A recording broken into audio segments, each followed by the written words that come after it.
के हुन्छ अरे एउटा भनेको सुरुमा आर्टिफिसियल अथवा आर्बिट्रेरी सिस्टम क्लासिफिकेसन, त्यसपछि नेचुरल सिस्टम क्लासिफिकेसन अनि फाइलोजेनेटिक सिस्टम क्लासिफिकेसन। आर्टिफिसियल भनेको चाहिँ सबभन्दा सुरुमा हो, प्रिमिटिभ हो होइन, सिर्फ मोर्फोलोजी क्यारेक्टरको बेसिसमा मात्रै क्लासिफाई गरेको थिए। अनि यहाँ चाहिँ साइन्टिस्टहरूको नाम याद गर्नुपर्छ।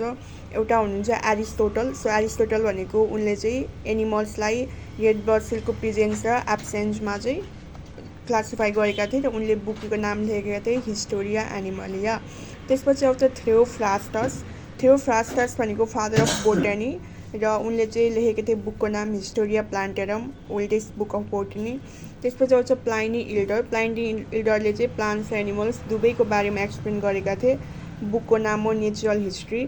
त्यसपछि जोन रे चाहिँ इम्पोर्टेन्ट छ भन्नुभएको थियो सरले। जोन रेले चाहिँ स्पेसिस टर्म गरेको थिए र बुकको नाम छ Historia Generalis Plantarum. So what was the major contribution of John Ray? त्यसपछि आउँछ Carolus Linnaeus. He is very important person है त, फादर अफ मोडर्न ट्याक्सोनोमी, र उनले चाहिँ बाइनोमियल नोमेनक्लेचर दिएका थिए। र उनको मेजर कुरा भनेको चाहिँ कार्लस लिनियसले sexual system of classification means flowering and non फ्लावरिङको बारेमा दिएका थिए। उनले चाहिँ 24वटा क्लास दिएका थिए होइन, जसमा 23वटा क्लास चाहिँ लुकेको नलुकेको फेनेरोग्याम्स, जसलाई चाहिँ हामी क्लासिफिकेसन अफ एन्जियोस्पर्म भन्छौँ भने लास्ट क्लास 24th क्लास चाहिँ क्रिप्टोग्याम्स। किनकि कार्लस लिनियसको मेजर कुरा नै सेक्सुअल सिस्टम अफ क्लासिफिकेसन हो भने त म्याक्सिमम क्लास पनि सेक्सुअली क्लासिफाइड भएको, द्याट इज फेनेरोग्याम्समा क्लासिफाई गरेको हुन्छ। उनको book system in nature, Species Plantarum, Genera Plantarum, Philosophia Botanica, पिपी है त लास्टमा प्लान्टेरममा एन्ड भएको छ र स्टार्टिङमा फेरि Philosophia Botanica. Natural system of classification सक्यो, आर्टिफिसियल अथवा आर्बिट्रेरी सिस्टम अफ क्लासिफिकेसन सक्यो। त्यसपछि आउँछ नेचुरल सिस्टम अफ क्लासिफिकेसन। कस्तो नराम्रो हात थियो यार। नेचुरल सिस्टम अफ क्लासिफिकेसन, यसमा चाहिँ नेचुरल रिलेसनसिपहरू कन्सिडर गरेको थियो। मतलब हामीलाई सुरुमा आर्टिफिसियलमा मोर्फोलोजी कन्सिडर गरेको थियौँ होइन, यसमा चाहिँ morphology, anatomy, physiology, cytology, development, embryology almost सबै युज गरेको थियो except one, that is evolutionary idea. र नेचुरल सिस्टमकै सबैभन्दा ड्रब्याक भनेको इभोल्युसनरी आइडिया अझैसम्म आइसकेको थिएन। र अब यहाँ साइन्टिस्टहरूको नाम यस्तो खतरा छ, एएल डी जुसेकु, अनि फेरि कोबाट सुरु भएको छ क्यान्डोले, अनि बेन्थाम एन्ड हुकरले, they are important. Bentham and हुकरले चाहिँ सिड प्लान्ट्सको बारेमा एक्सप्लेन गरेका थिए। सो प्लान्ट किङडम भनेको दुईवटा हुन्छ, एउटा क्रिप्टोग्याम्स, अर्को भनेको फेनेरोग्याम्स अथवा स्पर्मेटोफाइट। फेनेरोग्याम्स भनेको चाहिँ अनि हामीले होइन, बेन्थम एन्ड हुकरले चाहिँ 3टामा क्लासिफाई गरेका थिए। डाइकोटिलेडन, अनि बिचमा चाहिँ जिम्नोस्पर्म, यमबाट मिडल, त्यसपछि मोनोकोटिलेडन। र यसको ड्रब्याक नै यो हो कि उनीहरूले चाहिँ जिम्नोस्पर्म बिचमा हालिदिए, मिन्स मोनोकोट भन्दा पनि डाइकोट भन्दा पनि प्रिमिटिभ बनाइदियो जिम्नोस्पर्मलाई। सो नो, किनकि मोनोकोट एन्ड डाइकोट भनेको त आई थिङ्क एन्जियोस्पर्मको, अनि जिम्नोस्पर्म त एन्जियोस्पर्म भन्दा अलिकति प्रिमिटिभ हुन्छ। ड्रब्याक भनेकै यही हो, dicot considered primitive then gymnosperm. त्यसपछि डाइकोटिलेडनलाई हामीले 3टामा हामीले होइन क्या, बेन्थम एन्ड हुकरले चाहिँ क्लासिफाई गरेको छ, पोलिपेटाली, ग्यामोपेटाली, मोनोक्लामाइडी। पोलिपेटालीमा फेरि के छ, एउटा थालामी फ्लोरी, डिस्की फ्लोरी, क्याल्की फ्लोरी, थालामी फ्लोरी सबभन्दा यही हो त इम्पोर्टेन्ट। थालामी फ्लोरीमा अर्डरहरू छ, रेनल्स, पेराइटल्स, माल्वेसी। रेनल्स भनेको सबैभन्दा first order of Bentham and Hooker, अनि पेराइटल्स भनेको चाहिँ यहाँ चाहिँ ब्रासिका फ्यामिलीको अर्डर भनेको पेराइटल्स हुन्छ। माल्वेसीको भनेको माल्वेसी फ्यामिलीको भयो होइन। So order of Brassica family is Parietales. Highest form of gymnosperm भन्यो भने नेटासी अथवा नेटम। अब हेर, लास्टमा आउने भनेको चाहिँ थालामी फ्लोरी, डिसी फ्लोरी, क्याल्की फ्लोरी होइन। क्याल्की फ्लोरीको पनि 2टा अर्डर हुन्छ, एउटा भनेको रोजेल्स, अर्को भनेको प्यासिफ्लोरेल्स। रोजेल्स भनेको यलबाट लेगुमिनेसी फ्यामिली अफ ह्याबेसी पनि भन्छौँ। प्यासिफ्लोरेसी भनेको कुकुरबिता भनेको चाहिँ हाम्रो उता कोर्समा चाहिँ छैन है तर। त्यसपछि आउँछ ग्यामोपेटाली भने फेरि माथिको है त, सबभन्दा तल पढ्नुपर्ने हाम्रो भनेको थ्लामी फ्लोरी, अर्को भनेको क्याल्किफ्लोरी। अब हामी माथि जाऊँ ग्यामोपेटालीमा। ग्यामोपेटालीको दुईवटा हुन्छ सिरिज, एउटा भनेको इन्फेरारी, अर्को हुन्छ बाइकार्पेलेट। इन्फेरारीमा एस्टेरासी हुन्छ, एस्टेरेल्स हुन्छ। एस्टेरेल्स भनेको एस्टेरेसी फ्यामिलीको। त्यसपछि अर्को हुन्छ बाइकार्पेलेट। बाइकार्पेलेटमा पोलमोनियल्स हुन्छ। पोलमोनियल्स अर्डर हुन्छ, अर्डर होइन, पोलमोनियल्समा। अनि फ्यामिली भनेको चाहिँ सोलानासी। सोलार कतिखेर लाइन भन्दाखेरि जब उसले चाहिँ गेममा बाई बाई गर्यो त्यसपछि मात्र पोलमा सोलार लगाइदियो, सोलानासी फ्यामिली। सो सबैभन्दा धेरै मेम्बर्स भएको फ्यामिली भनेको एस्टेरेसी र एन्जियोस्पर्मको सबैभन्दा लार्जेस्ट फ्यामिली, र यो चाहिँ डाइकोट हो। र सेकेन्डमा आउँछ सबैभन्दा लार्जेस्ट मेम्बर भएको फ्यामिली भनेको ओर्किडेसी, र यो चाहिँ फेरि मोनोकट हो। अनि फेबेसी भनेको फेरि डाइकोट हो। सो सबैभन्दा मोनोकटको केसमा चाहिँ सबैभन्दा लार्जेस्ट फ्यामिली भन्यो भने ओर्किडेसी, तर मोनोकट डाइकोट दुइटैलाई मिलायो भने चाहिँ ओर्किडेसी सेकेन्डमा आउँछ। फेबेसी भनेको third largest family of angiosperm, second largest of dicot. ल यहाँबाट चाहिँ पढौँ है त। हाम्रो क्वेसनमा के छ भन्दाखेरि ब्रासिका छ, फेबेसी छ, सोलानासी छ, लिलिएसी छैन। Kingdom Plantae, division Spermatophyta, sub division angiosperm, class भनेको चाहिँ डाइकोटिलेडन। डाइकोटिलेडन को क्लास भनेको एउटा हुन्छ पोलिपेटाली। हामीले पढ्ने छ चाहिँ तिनवटा होइन, पोलिपेटाली यो हामी दुईवटा मात्रै पढ्छौँ, पोलिपेटाली र ग्यामोपेटाली। पोलिपेटालीमा फेरि तिनवटामा डिभाइड भएको छ र हामी दुईवटा मात्रै पढ्छौँ, थालामिफ्लोरी, क्याल्किफ्लोरी। थालामिफ्लोरीमा चाहिँ अब के हेरौँ है त। सब क्लास पोलिपेटाली, सेरिज थालामिफ्लोरी, अर्डर भनेको पेराइटल्स। पेराइटल्समा फ्यामिली पर्छ ब्रासिका। फेरि पोलिपेटालीमा सेरिज, यो पोलिपेटाली भयो। पोलिपेटालीको तिनवटा छ नि त, थालामिफ्लोरी र क्याल्किफ्लोरी। यो क्याल्किफ्लोरी यो भनेको क्याल्किफ्लोरी। क्याल्किफ्लोरीमा फेरि दुईवटा अर्डर थियो, एउटा भनेको रोजेल्स, अर्को भनेको प्यासिफ्लोरेल्स। अर्को हुन्छ लिलिएसीको फ्यामिलीको लागि। लिलिएसी भनेको चाहिँ सेरिज भनेको यसमा अर्डर छैन, सिधै सेरिज कोरोनेरी हो। त्यो लिलिएसी भनेको मोनोकटको Coronarieae Liliaceae. Bentham and Hooker, जसले चाहिँ नेचुरल सिस्टम अफ क्लासिफिकेसनमा हामीले कुरा गरेका थियौँ, उनको मेरिट्स भनेको डाइकोट चाहिँ प्रिमिटिभ कन्सिडर गरेको थियो देन मोनोकट, विच इज राइट। पोवासीलाई चाहिँ हामीले होइन, बेन्थम एन्ड हुकरले एडभान्स भनेका थिए, विच वाज राइट।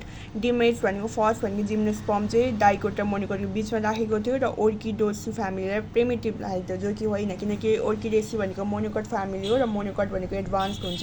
इभोल्युसनरी रिलेसनसिप अझै कन्सिडर गरेको थिएन। फाइदा दुईवटा, बेफाइदा तिनवटा। अब आउँछ फाइलोजेनेटिक सिस्टम अफ क्लासिफिकेसन। अब यहाँ त नामै जेनेटिक छ होइन। So organisms were classified on the basis of evolutionary relationship. Phylogeny भन्ने टर्म यलबाट, फाइलो लबाट भनेको लामार्क, र concept of phylogeny was given by Ernst Haeckel एलएल। 3D सिस्टम अफ क्लासिफिकेसन भन्छौँ। क्ल्याडोग्राम भनेको चाहिँ फाइलोजेनेटिक ट्री चाहिँ, त्यो मैले भेटाएको थिएँ क्वेसनमा। Pioneer of phylogenetic classification. Pioneer भनेको सधैँ इनिसिएट गर्ने, कसले गरेको थियो, इक्लर, EICHEL। आई फर पायोनियर, सुरु गर्ने इनिसिएट, अर्को आई भनेको इक्लर। र जिम्नोस्पर्म चाहिँ यहाँ प्रिमिटिभ कन्सिडर गरेको थियो देन एन्जियोस्पर्म। जुन यहाँ गलत थियो त्यसलाई चाहिँ यहाँ सच्याएको छ। र यसको बेस्ट कन्क्लुजन फाइलोजेनेटिक्सबाट बेस्ट कन्क्लुजन भनेको एउटा त यसको राम्रो एस्पेक्ट भनेको यो इभोल्युसनरीसँग बेस थियो होइन। अर्को भनेको चाहिँ कुनै पनि एउटा टेक्साको, एउटा पार्टिकुलर टेक्साको अर्गानिजमसँग चाहिँ सेम एन्सेस्ट्री हुन्छ भनेको छ है त। अब यो फाइलोजेनेटिक्समा साइन्टिस्टहरूको नाम इक्लर, अनि एडोल्फ सिङ्गलर, प्यान्टल, जोन हचिन्सन अनि टाक्लाजन। टाक्लाजनले चाहिँ के भनेका थिए भन्दाखेरि फाइलोजेनी बिनाको taxonomy is like bone without flesh. अनि अर्को खतरा नाम छ क्रोनक्विस्ट। क्लासिकल सिस्टमेटिक भनेको एउटा क्लासिकल सिस्टमेटिक्स, अर्को नियो सिस्टमेटिक। नियो भनेपछि नयाँ भनेर बुझ्ने। क्लासिकलमा चाहिँ मोर्फोलोजीको बेसमा क्लासिफाई भएको थियो। नियोमा भनेको morphology, anatomy, cytology, development, evolutionary सबै। Species belong to same period or time time period भनेको चाहिँ क्रोनिक भन्छ सोसिनिक। अब आम kingdom of classification. So kingdom of classification भनेको चाहिँ 2, 3, 4, 5वटा पढ्छौँ।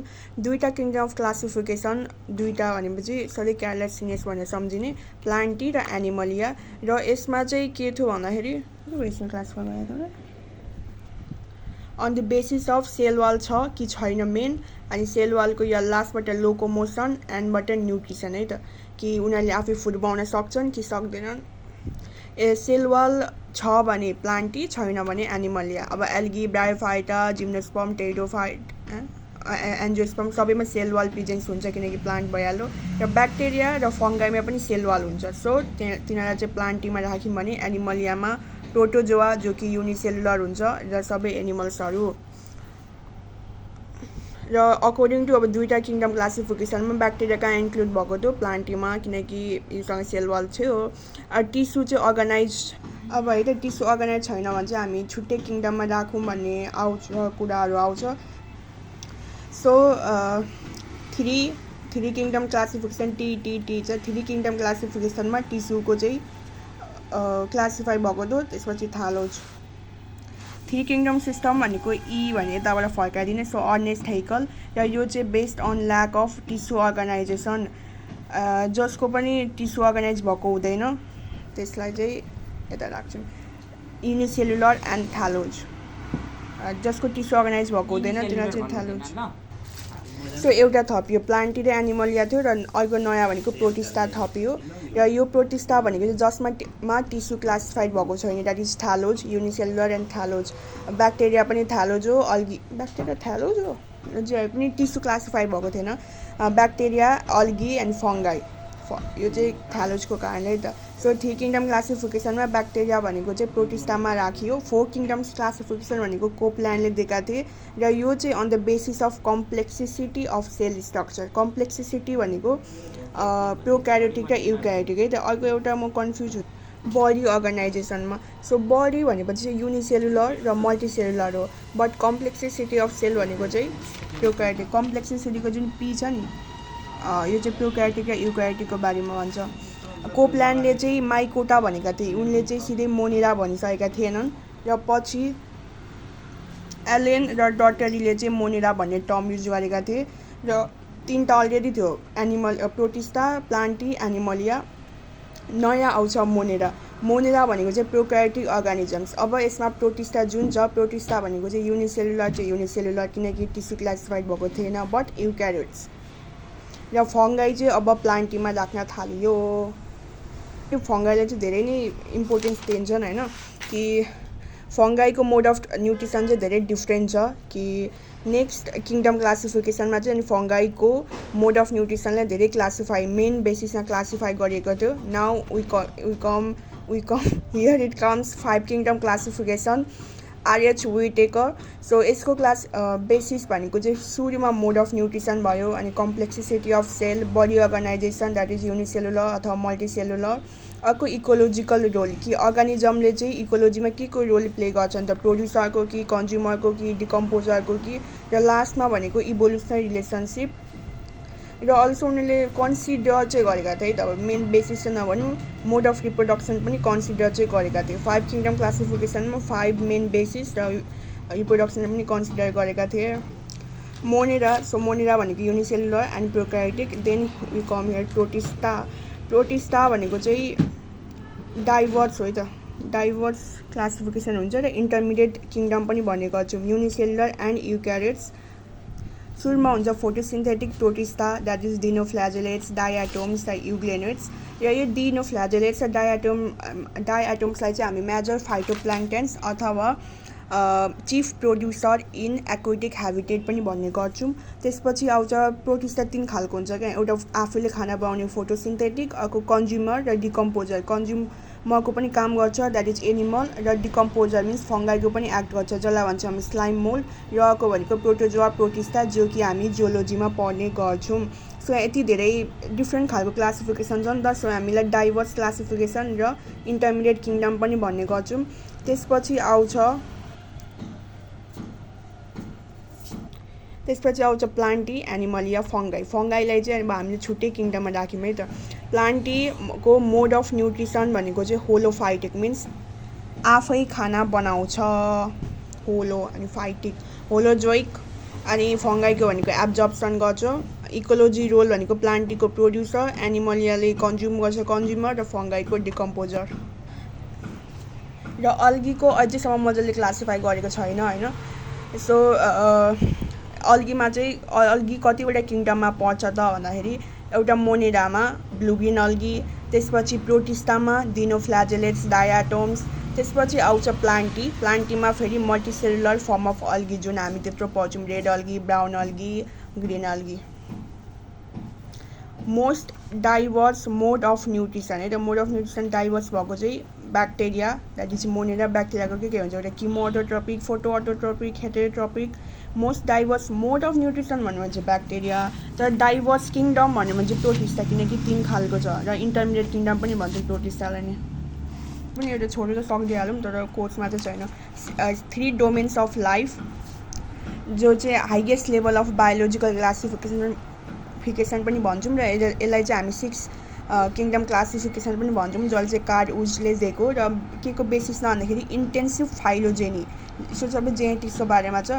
जेनेटिक्स, बायोकेमिस्ट्री, के छ आइक्योब्याक्टेरिया, युब्याक्टेरिया अनि युक्यारियोट्स। आइक्योब्याक्टेरिया भनेको एचएमटी भनेको hotel management, halophiles, methanogens, thermoacidophiles. Eubacteria prokaryotic type, what eukaryotes, यो